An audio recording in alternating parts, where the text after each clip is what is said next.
morning. It's 11 a.m. I'd like to call the Potter County Commissioners meeting to order. If you please stand for a moment of silence followed by the Pledge of Allegiance.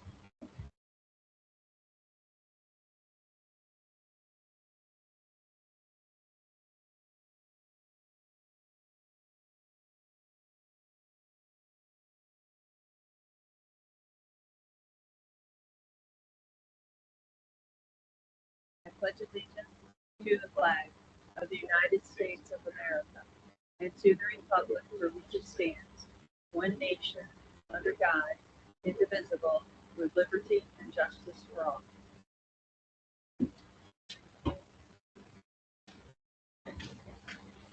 All right, thank you. Roll call. Commissioner Grupp is present. Commissioner Heimel. Here. Commissioner Rossman. Here. Our Chief Clerk, Jessica Giebel. And our Recording Secretary, Paige Bearcaro. Here. Do we have any public comments at this time on the posted agenda items?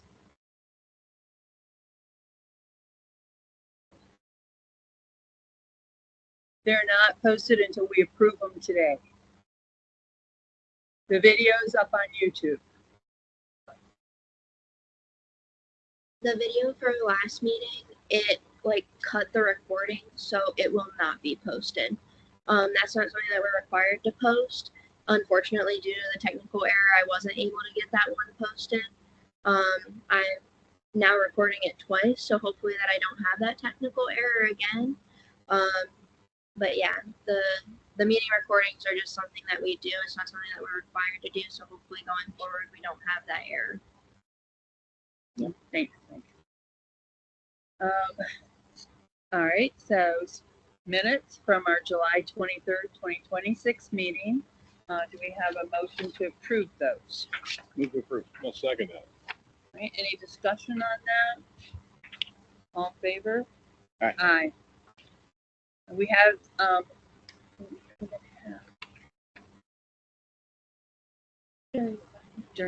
okay, so we don't have any official guests today.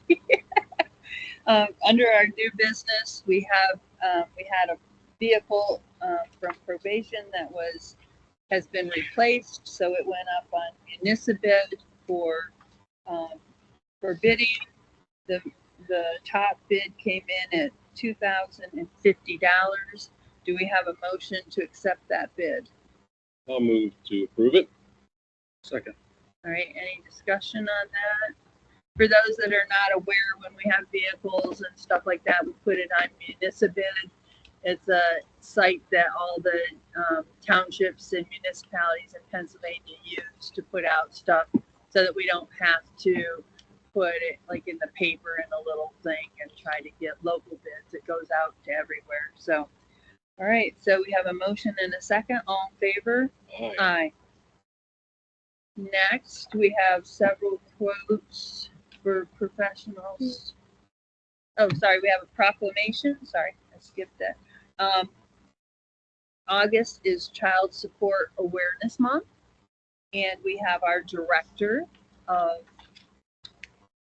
Domestic Relations, sorry, and we'll ask her to please give us a little information about the proclamation and what your department does.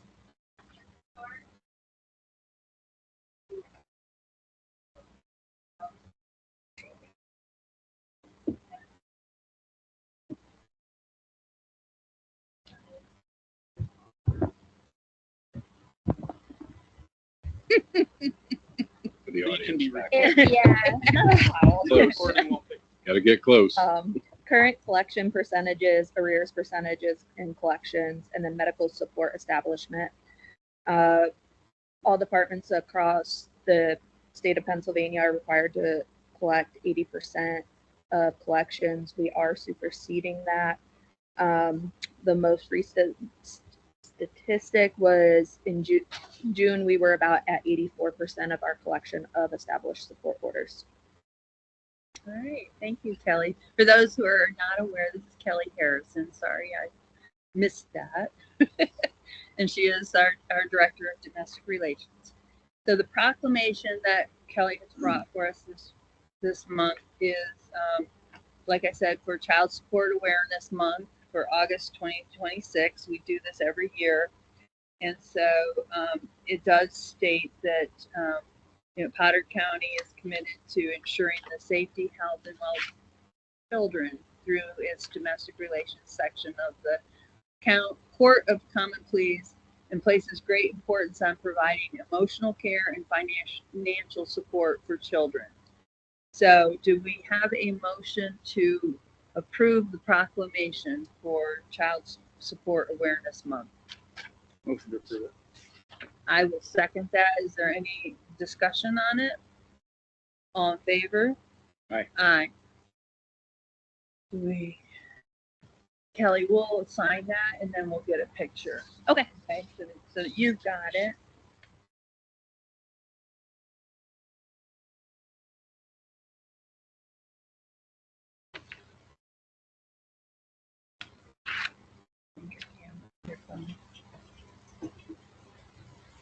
We'll get a picture up here by the flag in the back. Right. Oh, right. We probably got to thank and applaud you for the high rate of cases with orders above the state average. 96 is pretty good batting average. In baseball, you'd win the league.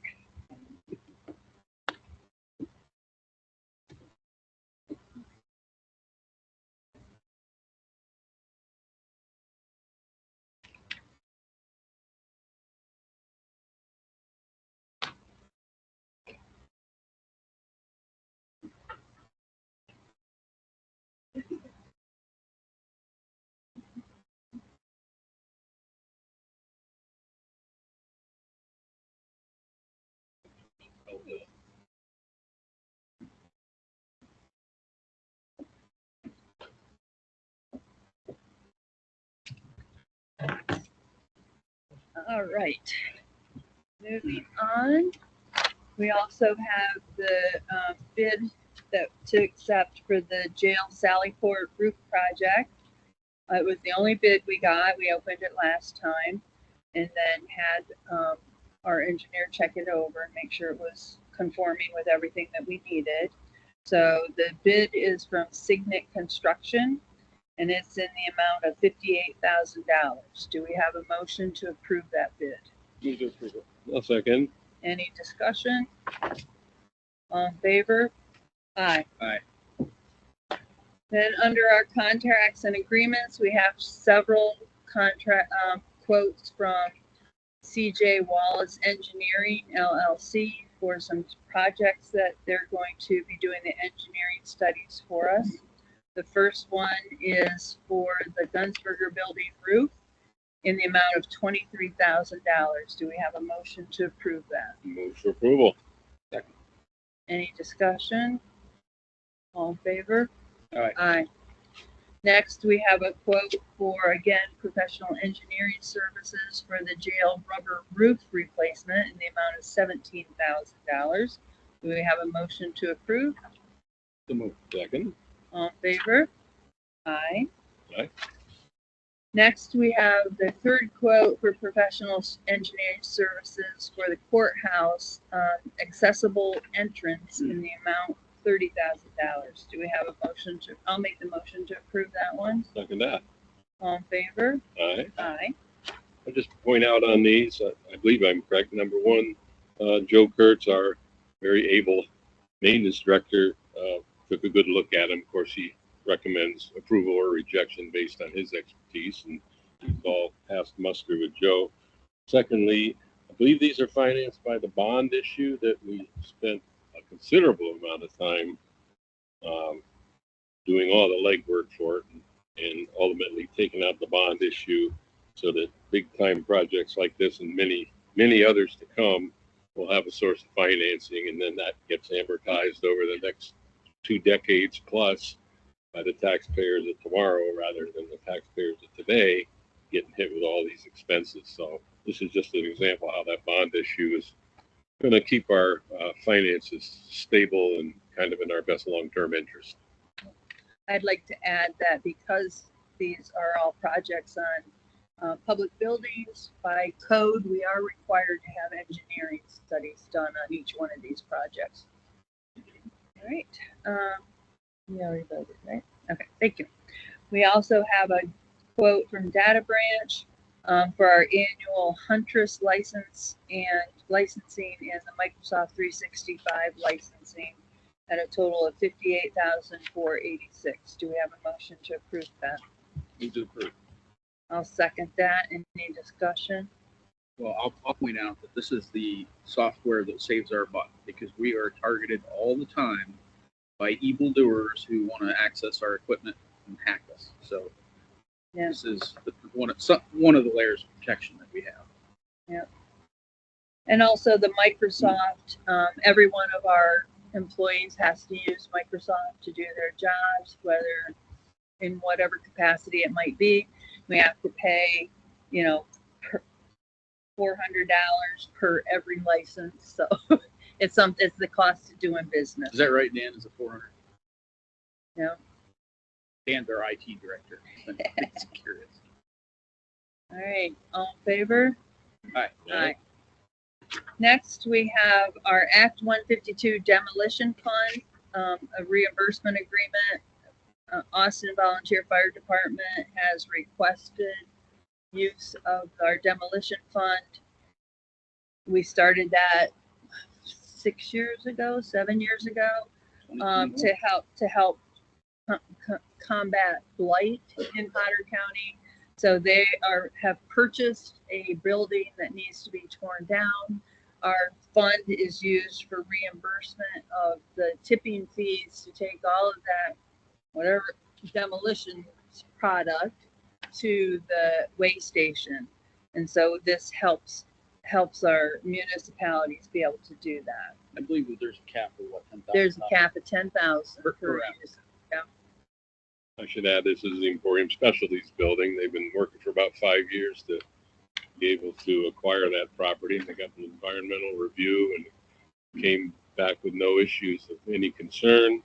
So it's quite the ambitious project for little Austin Volunteer Fire Department, but they're taking it on. What building is it? The Emporium Specialties, it's a factory that served for decades. Yeah. In Austin, provided a lot of jobs at one time. I believe we moved to St. Mary's. The facility or whoever bought them out is now in St. Mary's. All right, so do we have a motion to approve? I move. Second. Okay, all in favor? Aye. Aye. Thank you. Next, we have a service agreement with UGI to lock in our rates at 4.4564 per Decatherm. Dexatherm from November 2026 through October 2029. Do we have a motion to approve that? Move to approve I'll that. second it. All in favor? Aye. Aye. Then we have several contracts and agreements for Potter County Human Services. We have children and youth.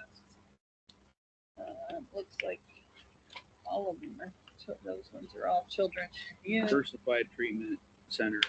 Treatment centers. Yeah. Sure. These are all things, as we had mentioned before, all of our clients who use any of our services at Potter County Human Services, we are required to have several options for them to use. We don't have just one provider. We have to have a multiple of them.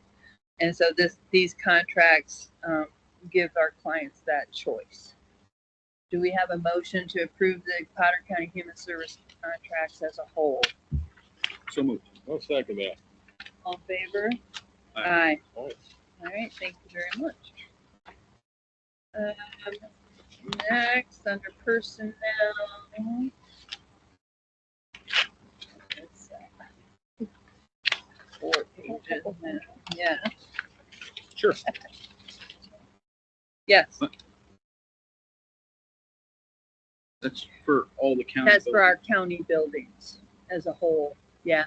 Yeah, we try to lock our rates in every 3 years when they come up. And we just did our electric last year. Under personnel, we have the sheriff.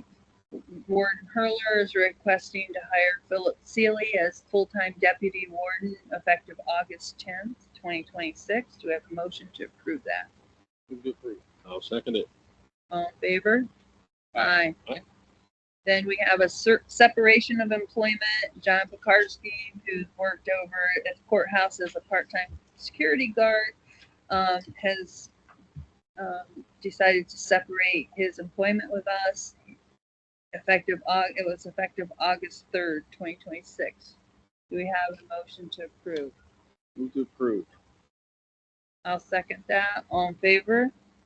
Aye. Aye. And then third, we have Director Tom Patterson is requesting the hiring of Gianna Allen as a full-time case aide 2, effective August 17th, 2026. Do we have a motion to approve that? Move for approval. Second. All in favor? Aye. Aye. Very good. Chief Clerk, do we have any liquid fuel requests today? No, there were no applications. All right, thank you. Commissioners report. I'm going to go first because mine's brief. I want to remind everybody, if you didn't mark it on your calendars yet, August 18th from 5 to 6:30 p.m. we'll have one of our first town hall meetings. It'll be here in this room. So there'll be just lots of different topics. So mark your calendar for that. Next, on August 11th at 5:30 p.m., there's going to be, the planning department is having a land conservation options meeting. So this is for landowners who would like to see that their property can be held in perpetuity for the next generations and can't be developed. There's many options for you to be able to do that. If you're concerned that somebody's going to come in and swoop up your land for a data center, hey, here's an option, the way you can preserve it for many, many generations. So this is August 11th, next Tuesday, this coming Tuesday at 5:30 here in this room after the Planning Commission meeting. Colleen had. Yeah. The 18th is also at 5:30. No, 5 o'clock. 5 o'clock. 5 to 6:30 is the town hall. Colleen, you had a question? Yeah.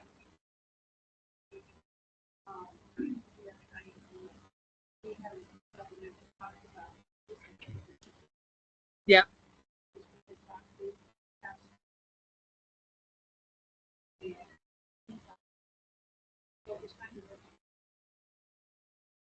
Yeah.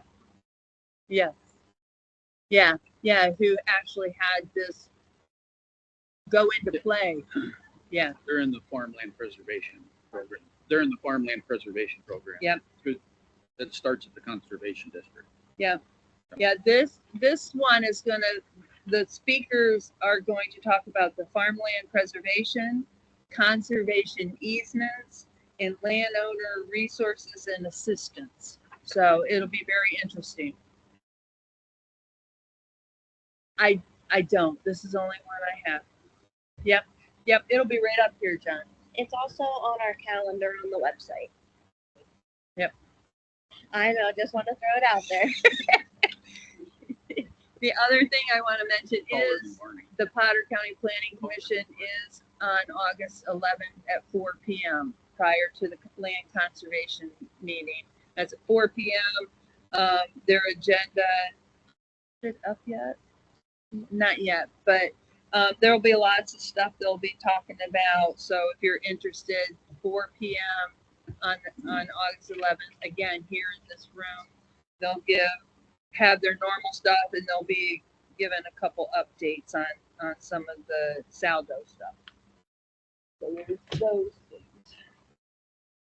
Commissioner Heimel, do you have a report? I do. Commissioner Rossman and I both spent time in Monroe County at the County Commissioners Association conference.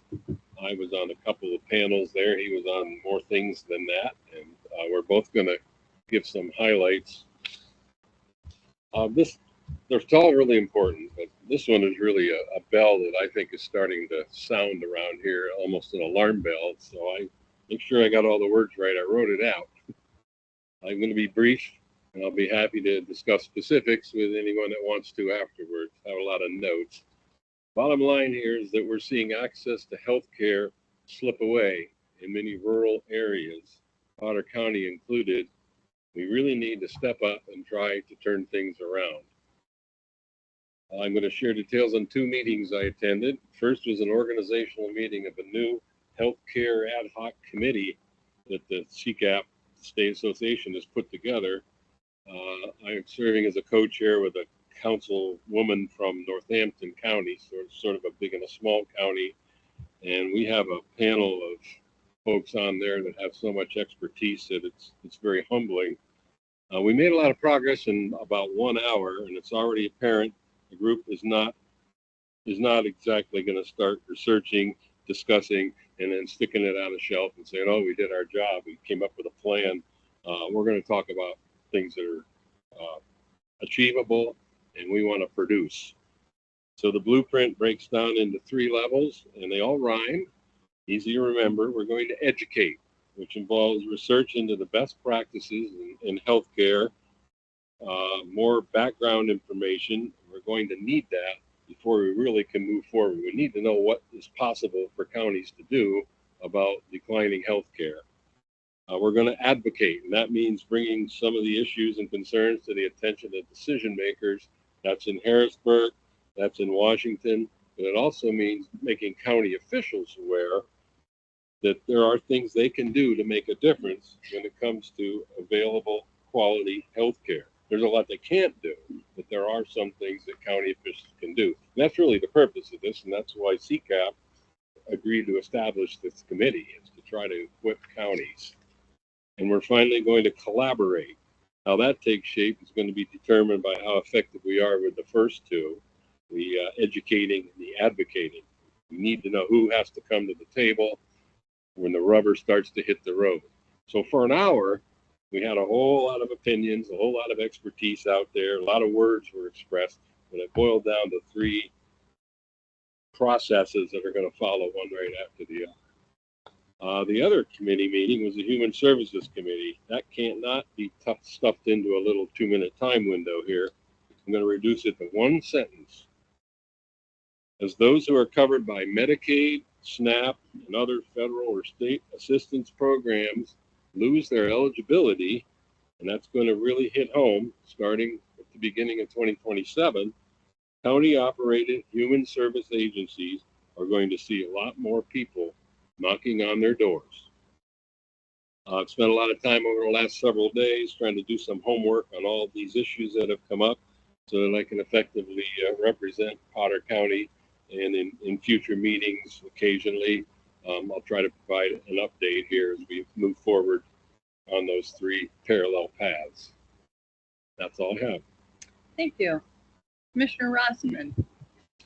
All right. Well, Senator McCormick actually touched on some of what Paul was talking about when it comes to rural hospitals. The federal government is aware of it, and he did talk about that during his address to the group. But my report's going to stay focused on the data centers, and I took a tour of a data center and a nuclear power plant. The particular one that I was at was AWS, which is Amazon Web Services. The campus is about 1,000 acres. It's built adjacent to the nuclear plant in Berwick, Pennsylvania. Now that plant generates about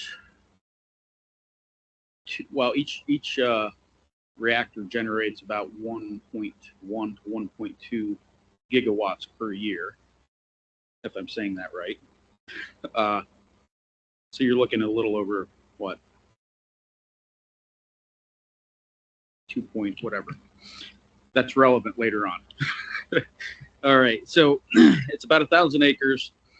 There is going to be a total of 17 buildings. The one building that I was visited, and there's only one that's totally completed, is about 250,000 square feet. I want to note that that's just one of them. I have no idea what the total amount's going to be. And again, 250,000 square feet is relevant, and you'll see why here in a minute. We were not allowed access inside of the buildings. It's an active construction site. And if anybody knows about data centers are the cloud. That's where all of our information is stored, whether it be banking information, medical information, everything is in these facilities. So they're strictly limited to access. Talking about that one particular building, they use roughly 1.3 million gallons of water per year to cool that building. And I'm going to explain how they cool it.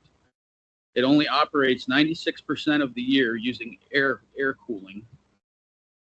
It's only the summer months where they require the use of water. So what they do, there is no chemical additives, and the water goes through 6 cooling cycles before it's deposited into the river.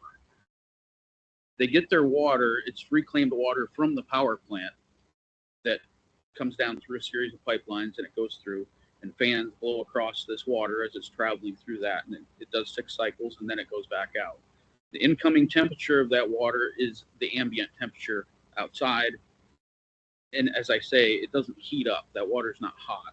So when it returns to the creek, or the river in this case, it's not changing the water temperature. So it doesn't affect the fish or the quality of life of that. That's the type of system that's operated there. I'm jumping off of my notes. I apologize.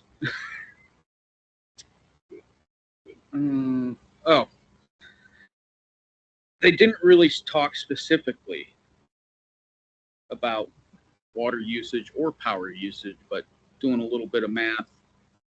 And that's why I said that 250,000 square feet is relevant to the amount of gigawatts that plant produces.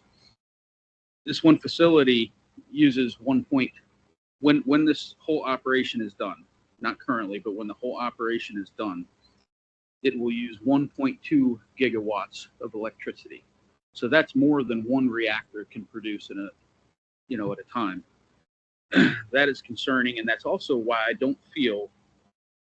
I really do not feel that there will ever be a data center in this area. Our infrastructure is not what it needs to be, whether it be our transmission lines, our roads, our access. I don't feel that we're ever going to see one. That's just my opinion. I could be totally wrong. They did touch on about employment. Currently down there, they're employing about 2,000 people that are working to build these facilities.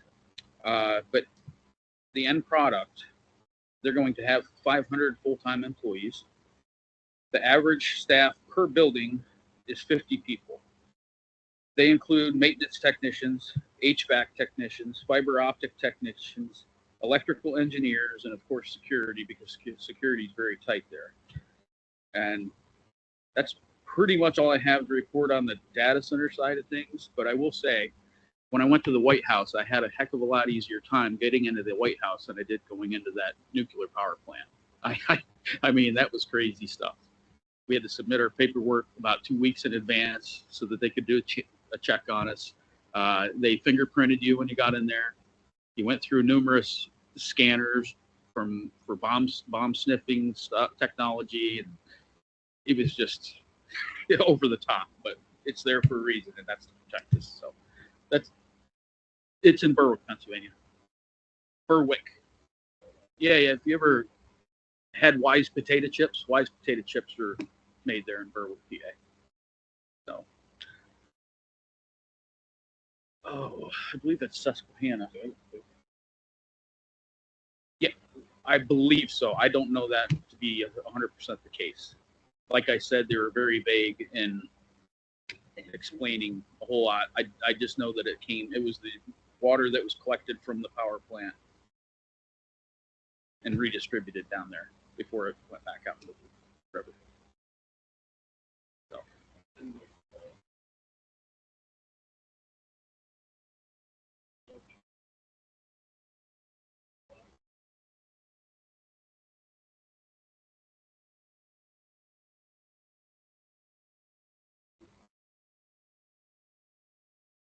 As far as what I'm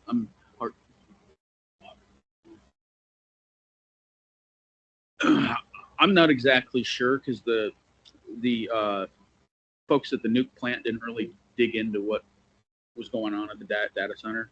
It was originally built by Talon Energy, which is running the nuclear plant, It was a Bitcoin mine, and it's now been changed over.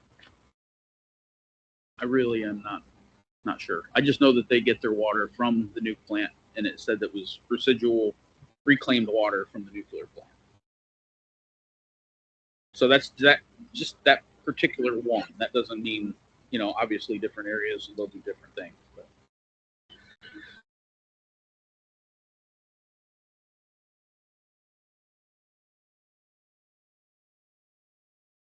it was a lot. I mean, I wish I had more specific details to give you folks, but like I said, they're so.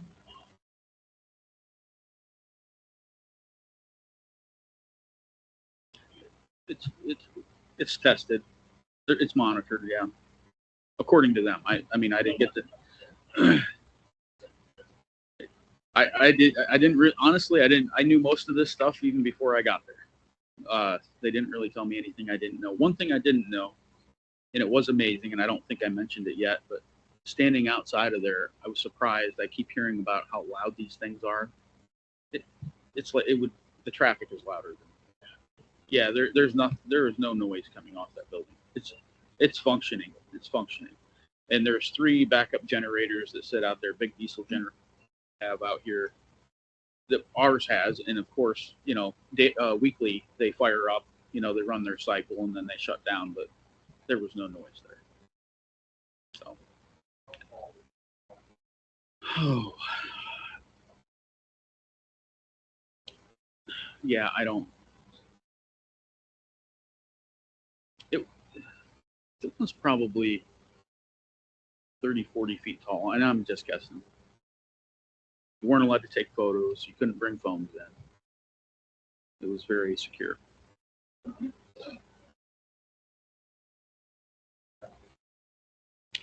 One of them was completed out of all the proposed. Yep. All right. No, Carol had Carol.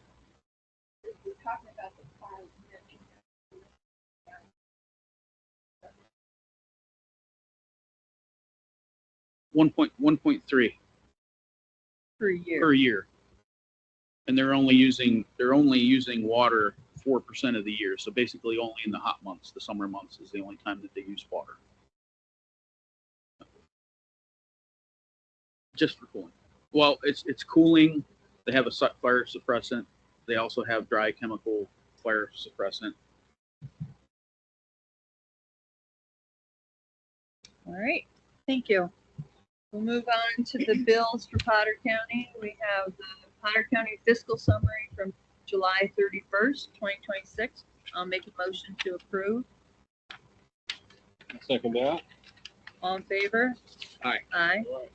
We have the Potter County fiscal summary from August 1st, 2026. Do we have a motion to approve? So move. Second. All in favor? Aye. We have the Potter County Human Services fiscal summary from August 6th, 2026. Do we have a motion to approve? So move. Second it. All in favor? Aye. Excuse me. Our next meeting is August 20th, 2026, 11 a.m. here in this room. Do we have a motion to adjourn? I'll make that. I'll second that. All in favor? Aye. Aye. Do we have anybody who wanted to make any public comments? Mike, you know the drill. Actually, I have one more thing to say before I forgot to flip on the back side of my note paper. Okay. They did tell us they partner with a community college throughout Pennsylvania to develop workforce training programs, and students completing these programs will receive employment offers upon graduation, and their typical salaries range from $80,000 to $100,000. And those certificates and programs are in the maintenance techs and HV techs, fiber optic technicians, electrical engineers, and security. So I wanted to make sure I added that in there too. All right, Mike. Very good. Mike Ryman from Gen. And just a couple different topics. Very quickly on the data center topic. It's my understanding there might be a review of a draft of the updated ordinance on the meeting on the 11th during that planning meeting. Is that your understanding? I believe that's true. We spoke with the planning director Hunt a couple of weeks ago on this. The intention was to have that draft ready at that time. And then it's also my understanding that at the state level, the lawmakers have maybe kind of gone out for the summer, and so there's probably going to be no movement until fourth quarter at the earliest for any kind of moratorium help. So have we expressed our level of urgency in getting the ordinance kind of, they're working on it, but do we have any time frame from them on that? The latest report, we have given permission for the planning department to hire the EADS group, update that the whole point was to make it be done quicker. Right. But the EADS group is going to be at the next meeting. So hopefully they'll give you a better timeline. And I did They forward. would be able to have it done earlier than the end of the year. Yeah. Right. That forecast. So it's backing up, getting close to it. That's what Yeah. I'm hoping to hear. Yeah. There is a thing though that with the public meetings. Yeah. I mean, that's why we approved the hiring of them to try to get this moving.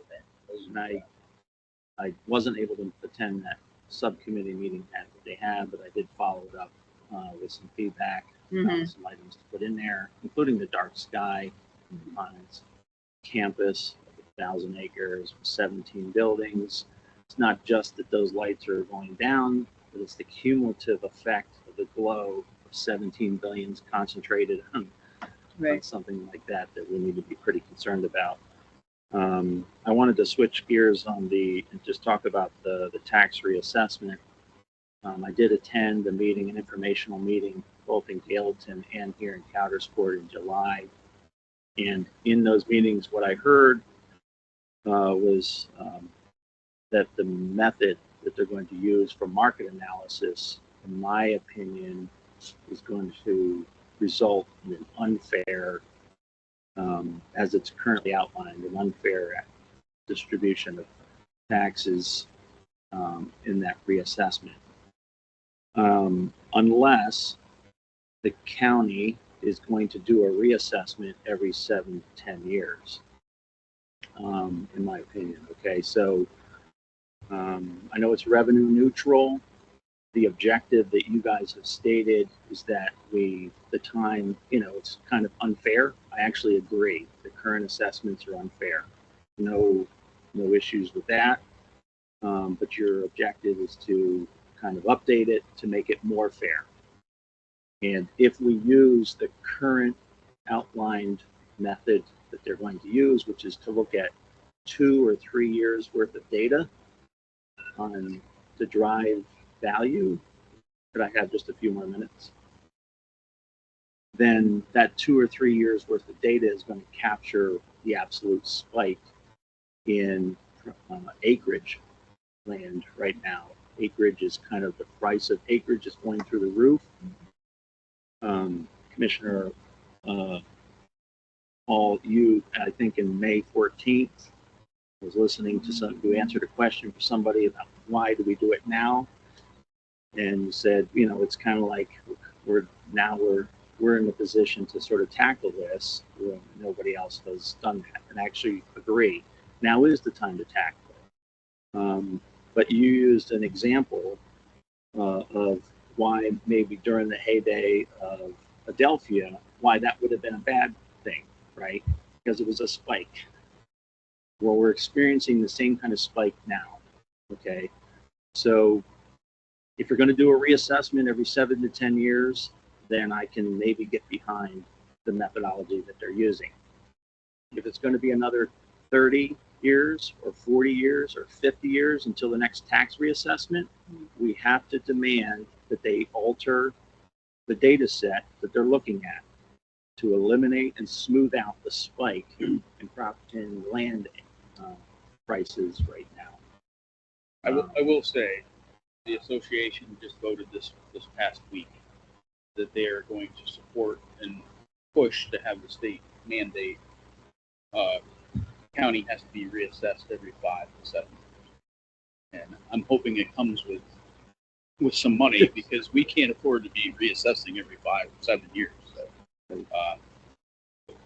to your concern, it is in the pipeline, and they will be pushing the legislature to pass a law. Pennsylvania's one of the few that It has doesn't this comply. antiquated system. But, you know, we have to kind of look at what we're looking at. So I would just, I don't know if I'm comfortable waiting for that type of movement from our state legislature. I wish them success in that effort. But in the meantime, we're currently under this reassessment, and I think we really have to push for a bigger data set outside of 2 to 3 years. I thought it was 4 or 5 the last 5 years. That's what I understood. I know that from my understanding, vacant land is going to go back 5 years, but your residences is going to go back 3 years. We can find out, I mean, just to refresh our own knowledge of it. Did they respond to you at that meeting when you brought that up? Well, they acknowledged that, yes, that land is in a spike right now. And they kind of say, this is our method. Mhm. I think they work for us. You work for all of us, and they work for you. You hired them to do this. You need to make sure that they are executing in a way that allows you to meet your objectives, which is to be fair to us taxpayers. Right. Right. Yep. Thank you. All right, thanks, Mike. All right, anybody else with any public comments? All right, we'll see you guys hopefully on August 18th, which is the Tuesday before our regular meeting, 5 o'clock here in this room. Somebody bring dinner. Taxpayers.